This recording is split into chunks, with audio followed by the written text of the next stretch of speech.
আসসালামু আলাইকুম প্রিয় দর্শক বন্ধুরা, সবাই কেমন আছেন? আশা করি সবাই ভালো আছেন। তো আপনারা একটি পোস্ট দেখে আপনারা অনেকেই কমেন্ট করতেছেন। তো আমি সেই পোস্টটা কিন্তু ডিলিট করে দিয়েছি আপনাদের যন্ত্রণায়। তো আপনারা অনেকেই বলতেছেন, আমি দুইটা বাবুর সঙ্গে একটা পিক আপলোড করেছিলাম। তো ওই পিকের মধ্যে আপনারা কমেন্ট করেছেন আমি ওই বাবাকে নিয়ে কিছু পোস্ট করেছিলাম। আসলে আপনারা ওখানে কমেন্ট করতেছেন যে আপনাদের ভাইয়া চলে গেছে না ফেরার দেশে, কি মি হ্যান ত্যান বক্কর সক্কর অনেক কথা বলতেছেন। তাহলে আপনারাই বুঝেন, একটা জলজন্ত মানুষ এখানে বসে আছে, আপনারা তাকে মৃত বানিয়ে দিলেন, তাকে আবার জিন্দা বানিয়ে দিচ্ছেন। তাইলে আপনারা যদি এরকম কমেন্ট করেন তাহলে কেমন লাগে? আমি মানতেছি ওখানে আমার কিছু লেখা ভুল হয়েছিল। বিশেষ করে ওখানে আমি দিব যে আমার ভাসুরের ছেলে মেয়ে, সেখানে না দেওয়া বাদ দিয়ে তাদের বাবার কথা বলেছিলাম। আর আপনারা তো জানেন আমার ছেলে একটা আরমান, তাকে তো সবাই চিনেন। চেনার পরে অনেকে কমেন্ট করছেন, আবার অনেকে নেক্সটে মেসেজ দিয়ে ভরে ফেলছেন। যাই হোক, এখন এই যে আমাদের সেই মৃত ব্যক্তির সাথে কথা বলবো। আসসালামু আলাইকুম।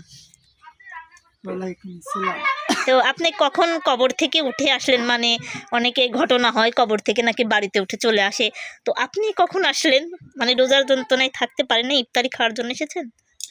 এমনি আমি কই ফেসবুকের লোকজন আমাকে দেখতেই পারে না। কেন দেখতে পারেন আপনাকে? ফেসবুকের লোকের এই যে দেখেন আমি ছবিলে বসে আছি, এই যে কার ছবি? ছবিটা ভালো করে দেখা। ও দেখি দেখি, আমার কাছে দেন। এই যে দেখেন, একটু আপনার আলোর পাওয়ার কমা দেন ওই ছবির, আর এটা ছোট করে দেন। হ্যাঁ, দেখি এবার দেন। তো দেখালেই হবে। ও এখন আবার তো দেখাই যাচ্ছে না, ওইট। হ্যাঁ, যাই হোক দর্শক বন্ধুরা, এই যে দেখেন, এই যে ইতিকা, এই যে জিসান, আর এটা আমার ভাসুর। তো এই ভাইয়া হচ্ছে, আসলে এটা ওর বড় ভাই। এই যে দেখালাম, ছবি দেখালাম, তো এটা আমার বড় ভাই, আর এটা হচ্ছে আমার বড় ভাইয়ের ছেলে মেয়ে, অর্থাৎ আমার ভাইস্তার ভাইস্তি। তো লতা হচ্ছে যে আমার ওই ভাইস্তার ভাইস্তিকে নিয়ে একটা ছবি আপলোড করছিল পেজে কালকে। মানে আমি রাতে আমি রাতে চেক করতে গেছি, ওখানে গিয়ে দেখি যে লতারও কিছু একটা মানে টাইটেল একটু ভুল ছিল, যে ভাসুরের ছেলে মেয়ে লিখবি সেটা লেখা মানে আমি লিখছিলাম যে তাদের বাবার জন্য সবাই দোয়া করবেন। হ্যাঁ, তা আর আপনারা তো ভালো করে জানেন যে লতার ছেলে একটা, আমার ছেলে একটাই, আমার কোনো ছেলে মেয়ে নাই, আমার শুধু একটাই ছেলে আরমান। আপনারা কিন্তু ভালো করে জানেন।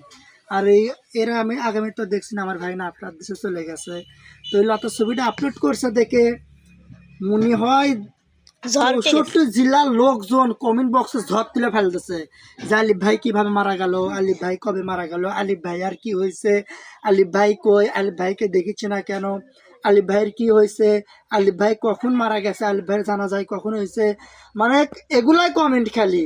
আরে ভাই এবং বোনেরা, একটা আপনারা জিন্দা ম্যানচোক কিভাবে হয়েছে যে মরা মানুষ বানান বলেন তো? আমি যদি আজ মারাই যাব, তাহলে এই যে আমি বত্তায় আছি, এখন জীবিত আছি, আপনাদের সঙ্গে কথা বলতেছি, কবর থেকে উঠে এসে কথা বলতেছি আপনাদের সাথে। আসলে আপনারা কি মানুষ, আপনাদের মন মানসিকতা যে এত খারাপ, নিজে ভাবতেও মানে অবাক লাগে, আর আপনাদেরকে বলতেও অবাক লাগে যে মানুষের মন মানসিকতা যে এত খারাপ।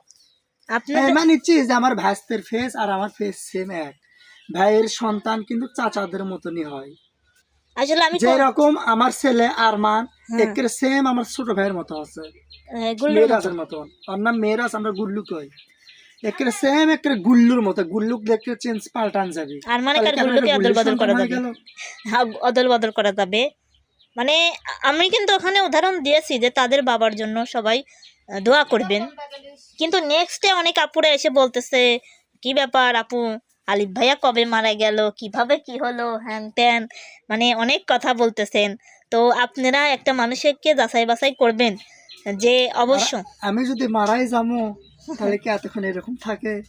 আচ্ছা যাই হোক, যতগুলো মিডিয়া আছে চলে আসবে, দেখতে পারিনি যে হ্যাঁ লতা পারভিনের স্বামী মারা গেছে, এখন ভাঙে চলে আসবে। কিন্তু এখন মূল কথা, লতার বাড়ি কেউ চিনে না, পথ ভুলে গিয়েছে। কিন্তু লতার একটা কাহিনী হোক, ঠিকই লতার বাড়ি পথ চিনে নিবে। নতুন লতা প্রথমে বিয়ে করছি, আমি দেখছি যে প্রতিদিন মিডিয়ার লোকজন তখন পথ চিনতো, এখন পথ চিনে না প্রতিদিন। কিন্তু এখন আসে না, কি জন্য আসে না আমি তা জানি না, এখন পথ ভুলে গেছে। কিন্তু আমি হচ্ছে যে আপনাদের বলে যাচ্ছি যে আমি দেখতে লতা ছাড়ে থুয়ে আবার আমি বগুড়া চলে যাব, তখন লতা কান্নাকাটি করলে মিডিয়ার লোকজন এই বাড়িতে আসে নাকি? ও আপনি চলে যাবেন তার যখন মানে? আসবি তখন আমি চলে আসবো আবার। কি আবার হঠাৎ আপনারা, আচ্ছা যাই হোক, তখন আর আবার আমি চলে আসবো। আসলে যান, যে যাবি সে যাবে, মেলায় কি ঠাট্টা করছি, মেলায় বুঝছেন? রোজা থেকে হাজারো তো আমার ভাই না ফেরার দেশে চলে গেছে, 4 মাসের মতো হলো। তো ভাইকে ছাড়া এবার প্রথম রোজা কাটালাম, প্রথম ঈদ হবে, প্রথম ঈদ, জানি না কি রকম হবে। তো সবাই আমার ভাইয়ের জন্য দোয়া করবেন। হাজারো আত্মহত্যা মহাপাপ, তাও আল্লাহ যেন আমার ভাইকে ক্ষমা করে দেয়। এখন জানি না, কিন্তু আপনাদের মন মানসিকতা একটু হলেও ভালো করেন, বিশেষ করে এটা হচ্ছে রমজান মাস। তাও আপনারা মানুষকে কমেন্ট বক্সে আসে পেলে জিজ্ঞেস করতে পারতেন যে আপু এই ছেলে মেয়ে কার, এই কথা একজনও বলে নেই, এই কথা একজনও বলে নেই। একটা ছবি পোস্ট করছো কি জন্য, তা না ডাইরেক্টলি আসে আমার নামে খালি বলতেছেন। না জানি তাহলে আমি এই পৃথিবীর থেকে বিদায় নিলে কি হবে? উপহার দিবি সকলে, একজন কইছে উপহার দিব যদি ও চলে যায়, তাহলে আপনি আপনি আমি বলি দাঁড়ান, আপনি ওকে খাওয়ান নেই, পড়ান নেই, কিছু করেন নেই। ওর মা বাবা ওকে খাওয়াইছে, পড়াইছে, এত বড় করছে, ওর মা বাবার তো এটা বলতে ইচ্ছে করছে না, কিন্তু আপনি উপহার দিতে চাচ্ছেন। তাহলে আপনি আবার কোন ধরনের মানুষ, কোন নিচু জাতির মানুষ হলে এরকম কমেন্ট করতে পারেন? যার যায় তাই, কিন্তু যার যায়, ওর একটা ভাই চলে গেছে, আমার মা বুঝিচ্ছে আগে। আমি আমি আমি কই এই যে আমার দাদা মারা গেছে, তারপরে আমার মায়ের নানি মারা গেছে, আমার নানি মারা গেছে, মানে অনেকে আত্মীয় স্বজন মরে গেছে, মানে অতটা সেরকম কষ্ট হয়, সেমন খালি মনে বুঝ আসে যে সবাইকে একদিন যাইতে হবে। কিন্তু যখন নিজের ভাই মারা গেছে তখন যা বুঝলাম যে মনের ঘাওটা আছে সেমন কোন জায়গাতে লাগে। আসলে তখন মনে হলো আল্লাহ, মানুষ মরে গেছে গেছে, আমার ভাই কি জন্য মরে গেল? হ্যাঁ, আসলে আমার ভাই কি জন্য বেঁচে থাকলো না? মূল কথা হচ্ছে আলী ওই নিজের গেলে কিন্তু বোঝা যায়, পরে গেলে কিন্তু বোঝা যায় না। বাড়িতে থাকে না বিধায় অতটা মনের মধ্যে অতটা নিয়ে থাকে না, তাও মনে মনে তাও মাঝে মধ্যে কান্নাকাটি করে। আমি একবার হলেও মনে হয়, ওই যখন ওয়াজ শুনি, গজল শুনি, তখন মনে হয় ভাই একসাথে ঈদ করবো, কান্নাকাটি করে পাশ দিয়ে যাবো নতুন কাপড় চোপড় পরে নামাজ পড়তে। আসলে ওসব মনে করে লাভ নেই, এখন 2টা সন্তান আছে, ওদেরকে আপনি দেখেন, ওদেরকে আপনি দেখে রাখুন, ওদেরকে মানুষের মতো মানুষ বানান, এটি। তো আপনারা সবাই এর জন্য দোয়া করবেন।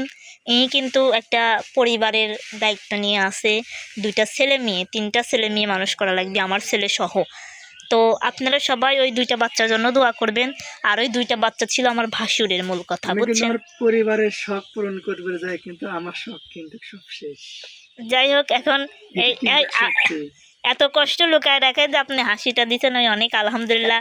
আল্লাহ আপনাকে আরও হাজার হাজার হাজার বছর বাঁচায় রাখুক, আমার হায়াত আল্লাহ আপনাকে দিয়ে এত বছর বাঁচায় রাখুক, বুঝছেন তো? কারণ ওরা ইতিম নয়, আমি ইতিম বলি না ওদের যত কাকা চাচা দাদা সবই বেঁচে আছে, ওরা কোনো সময় ইতিম না। ভাই একটা ভুলের কারণে চলে গেছে, সেই ভুলটা যদি আপনার কাছে বলতো হয়তো সমাধান হতো, কিন্তু সে বলতে চায়নি বিধায় চলে গেছে। যাই হোক দর্শক বন্ধুরা, আপনারা মানুষের বিষয়ে একটু ভেবে চিন্তে কমেন্ট করবেন এবং মানুষকে একটু কম করে ছোট করবেন। আমি কিন্তু বারবার এই কথাগুলো বলি, তারপরেও আপনারা শোনেন না। যাই হোক, যার মন মানসিকতা যেরকম সে কমেন্ট করবে সেরকম, এটা নিয়ে মন খারাপ করা যাবে না। আমরা তো কোনো খারাপ ভিডিও করি না, কোনো খারাপ ব্যাকগ্রাউন্ড আমাদের নেই, ঠিক আছে? তো যাই হোক, অনেক কথাবার্তা বললাম। তো আপনাদের ভাইয়ার জন্য সবাই দোয়া করবেন, আল্লাহ যেন ওকে এত পর্যন্ত বাঁচিয়ে রাখে, যে ওই ছেলে মেয়ে দুটো যেন সাবালিক হয়, বড় হয়, বুঝে সেই পর্যন্ত। তো সবাই ভালো থাকবেন, সুস্থ থাকবেন। নতুন কোনো ভিডিওতে আবার দেখা হবে। আল্লাহ হাফিজ।